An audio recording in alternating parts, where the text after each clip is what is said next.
अगर जीवन में अगर ऊंचाइयों पर जाना है, जीवन में अगर महान बनना है, तो भरोसा अपने आप पर होना चाहिए।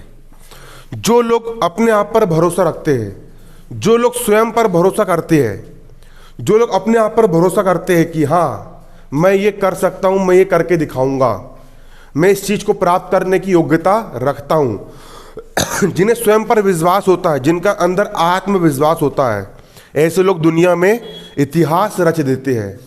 और जो लोग खुद पर भरोसा नहीं करते हैं बल्कि दूसरों के भरोसे बैठे रहते हैं कि वो मेरे लिए ये करेगा, ये मेरे लिए वो करेगी, ये मेरे लिए ऐसा करेगा, वो मेरे लिए ऐसा करेगा, जो लोग दूसरों पर भरोसा करते हैं वो जीवन में उतनी ऊंचाइयों पर नहीं जा पाते। अगर तुमको जीवन में ऊंचाइयों पर जाना है तो सबसे पहला भरोसा, सबसे पहला विश्वास स्वयं पर रखना पड़ेगा, अपने आप पर रखना पड़ेगा कि मैं, और कभी भी दूसरों के दम पर उचकने में कोई मतलब नहीं है। एक गधा और एक शेर रहता है, ठीक है, दोनों दोस्त रहते, दोनों जंगल में चलते हैं, तो लोमड़िया वगैरह जो होती है गधा रेंकता है चू करके गधा रेंकता है और लोमड़िया भाग जाती है। गधे को लगता है कि मैं हैचू करके चिल्ला रहा हूं तो मेरे कारण लोमड़िया भाग जा रही है, जबकि लोमड़िया जो भागती है वो शेर के कारण भागती है। फिर एक दिन गधा और शेर का झगड़ा हो जाता है, फिर एक दिन गधा अकेला जंगल पर निकलता है और जैसे ही वो हेचू करके चिढ़ाता है तो लोमड़ियों को गुस्सा आता है और लोमड़िया गधा को मार के खा जाती है। गधा अभी तक किसके दम पे उचक रहा था? शेर के दम पे। तो कई सारे लोग क्या होते हैं कि दूसरों के दम पर उचकते हैं, दोस्तों के दम पर, इसके दम पर, उसके दम पर, कोई मतलब नहीं है। अगर वक्त बनाना है, वैल्यू बनाना तो स्वयं की बनाइए, दूसरों के दम पे मत उचकिए। अपने आप को इतना स्ट्रॉन्ग कीजिए, अपने आप को इतना मजबूत कीजिए कि खुद को शेर बनाइए। शेर के दम पे उचके ना, बल्कि खुद को क्या बनाइए? शेर बनाइए। इसलिए भारतीय शेर चैनल पर आप लोग क्या कर रहे हो? पढ़ाई कर रहे हो, ठीक है। तो चलिए आज हम यहाँ पर अपनी क्लास शुरू करते हैं। देखिए आप लोग की जो वार्षिक परीक्षा है समथिंग, वार्षिक परीक्षा आप लोग की जो है फरवरी के 1 फरवरी से लेकर के 10 फरवरी के बीच में आप लोग की वार्षिक परीक्षा संपन्न होगी, ठीक है। तो कक्षा 9वीं गणित आपका पेपर प्रश्न बैंक से निकलेगा। तो प्रश्न बैंक 2022 वार्षिक परीक्षा मध्य प्रदेश, एमपी बोर्ड मध्य प्रदेश, अध्याय 9 समांतर चतुर्भुज का क्षेत्रफल वाला अध्याय यहाँ पर हम कर रहे हैं। इसका पार्ट नंबर 2 है। इसके पहले भी हमने पूरी गणित कर चुके हैं, पूरी चैनल पर प्लेलिस्ट बनी हुई है, आप वहां पर जाकर के देख सकते हो। अध्याय 8 यहां पर हम सोल्व कर, इसका क्वेश्चन नंबर 8, क्वेश्चन 8 यहां पर हमको ये कह रहा है, दी गई आकृति में ABCD एक चतुर्भुज है। ABCD एक क्या है? चतुर्भुज है। ABCD एक चतुर्भुज है। चतुर्भुज मतलब 4 भुजाओं से मिलकर बनी आकृति चतुर्भुज कहलाती है। ABCD एक क्या है? चतुर्भुज है। दी गई आकृति में ABCD एक क्या है? चतुर्भुज है। दी गई आकृति में ABCD एक चतुर्भुज है। ABCD एक चतुर्भुज है। दी गई आकृति में ABCD एक चतुर्भुज है और BE समांतर AC इस प्रकार है कि BE जो है बारीकी समझना यहाँ पर, BE जो है वो AC के क्या है? समांतर है। BE और AC दोनों कैसे है? समांतर है, एक दूसरे के बिल्कुल सीध में है और एक दूसरे के बिल्कुल आमने सामने है। BE और AC दोनों कैसे है? समांतर है। और दोनों इस प्रकार है कि BE बढ़ाई गई भुजाओं पर मिलती है। BE जो है, BE इस चतुर्भुज की बढ़ाई गई भुजाओं पर मिलती है। अगर हम DC भुजाओं को बढ़ा देंगे तो यहाँ पर मिल जाएगी और उसको बढ़ाने पर यहाँ पर BE मिल जाती है। बढ़ाई गई भुजाओं पर मिलती है।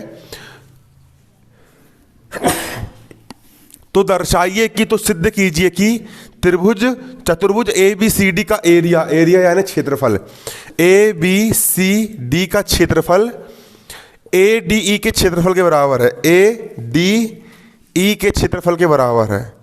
ADE के क्षेत्रफल के बराबर है। ABCD का क्षेत्रफल, इस चतुर्भुज का क्षेत्रफल ADE के क्षेत्रफल के क्या है? बराबर है। यहां पर हमको ये सिद्ध करके लेके आना है। तो देखो इसको हम हल करेंगे।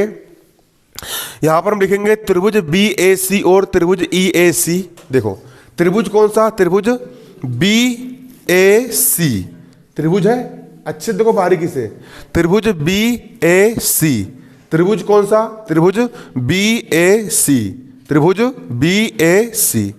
एक ये वाला त्रिभुज बन रहा है और दूसरा त्रिभुज हमारा क्या बन रहा है? त्रिभुज EAC। इन दोनों त्रिभुजों को अगर गौर से देखोगे तो एक चीज पाओगे कि इस त्रिभुज का आधार भी यही AC है, ठीक है, और इस त्रिभुज का आधार भी क्या है, AC है। दोनों त्रिभुजों को एक ही आधार AC है। और दूसरी चीज, ये वाला त्रिभुज भी और ये वाला त्रिभुज भी दो समांतर रेखाओं के बीच में स्थित है। इन्हीं दोनों समांतर रेखाओं के बीच में दोनों आकृतियां क्या है, स्थित है स्थित। तो दोनों का आधार क्या है, AC है AC, और दोनों समांतर रेखा AC और BE के बीच स्थित है। ये दोनों आकृतियां, ये वाली भी और ये वाली भी AC और BE के बीच में क्या है, स्थित है। अगर ऐसी कंडीशन बनती है तो दोनों त्रिभुजों का क्षेत्रफल कैसा होगा, बराबर होगा। त्रिभुज BAC का क्षेत्रफल और त्रिभुज EAC का क्षेत्रफल, दोनों त्रिभुजों का क्षेत्रफल कैसा होगा, बराबर होगा। BAC का क्षेत्रफल और EAC का क्षेत्रफल क्या होगा, बराबर होगा। होगा कि नहीं होगा, होगा कि नहीं होगा, होगा ना।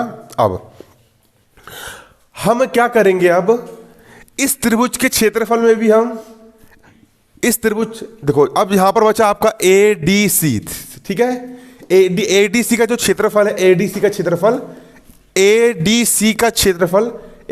क्षेत्रफल हम इस वाले पद में भी जोड़ देंगे, और ADC का क्षेत्रफल हम इस वाले पद में भी क्या करेंगे, जोड़ देंगे।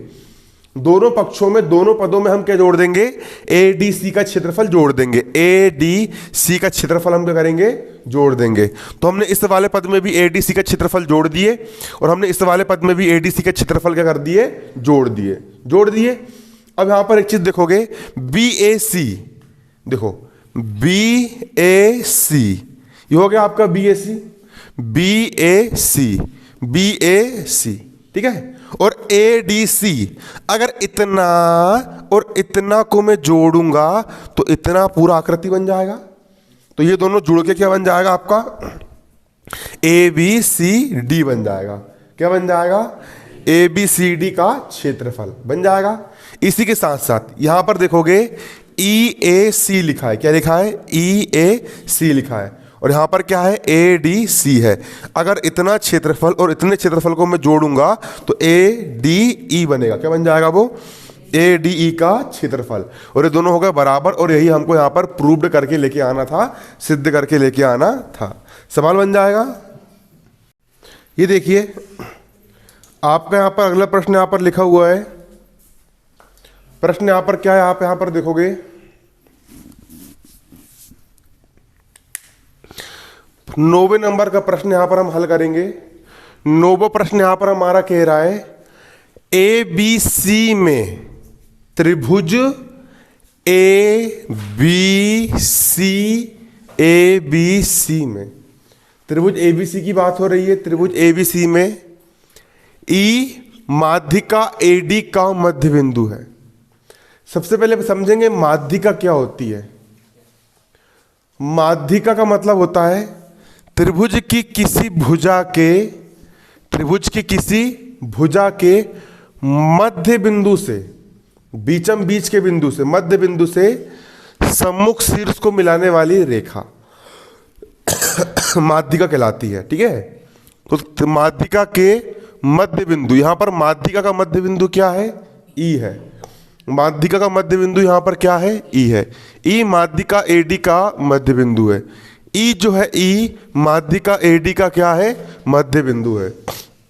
तो दर्शाइए कि, तो आपको यहां पर दर्शाना है, आपको यहां पर सिद्ध करना है BED का क्षेत्रफल। BED त्रिभुज BED का क्षेत्रफल।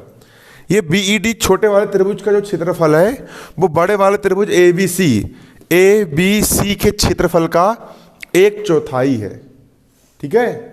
ABC के क्षेत्रफल का क्या है, 1/4 है। आपको यहां पर ये सिद्ध करके लेके आना है। ये सिद्ध करके आपको यहां पर क्या करना है, बताना है। क्या करना है, बताना है, सिद्ध करके, ठीक है। सिद्ध करके लेके भी आना और सिद्ध करके आप लोग को बताना भी है। तो देखिए इसको हम हल करेंगे। त्रिभुज ABC की अब इसको हल कैसे करना है। त्रिभुज ABC की माध्यिका का मध्य बिंदु E है।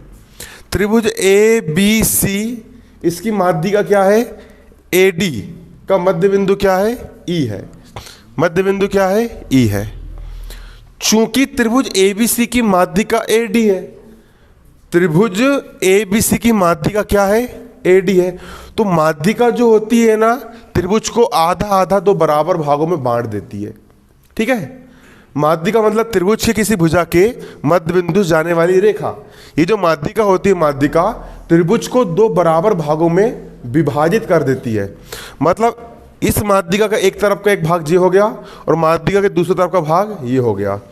माध्यिका के इस तरफ का भाग ए बी डी है। क्या है? A B D. तो यहां पर हम लिख लेंगे ए डी बी का क्षेत्रफल। ठीक है, तो देखो आधे आधे भाग में बांट देती, तो ये वाला जो क्षेत्र होगा, इसका जो क्षेत्रफल होगा ए डी बी का, जो क्या होगा क्षेत्रफल होगा, वो इस पूरे बड़े वाले त्रिभुज के क्षेत्रफल का क्या होगा? आधा होगा। ए डी बी का क्षेत्रफल, ए डी बी का क्षेत्रफल बड़े वाले त्रिभुज ए बी सी के क्षेत्रफल का, बड़े वाले त्रिभुज ए बी सी के क्षेत्रफल का क्या होगा? आधा होगा। आधा होगा मतलब 1/2 होगा। इसको हमने क्या नाम दे दिए? समीकरण 1 नाम दे दिए समीकरण 1 नाम। इसके बाद चूंकि बीई जो है ए डी बी की माध्यिका है, अब तुम सिर्फ इस त्रिभुज को देखो, बी ए डी बी को देखो। ठीक है, ए डी बी इस त्रिभुज में भी क्या है?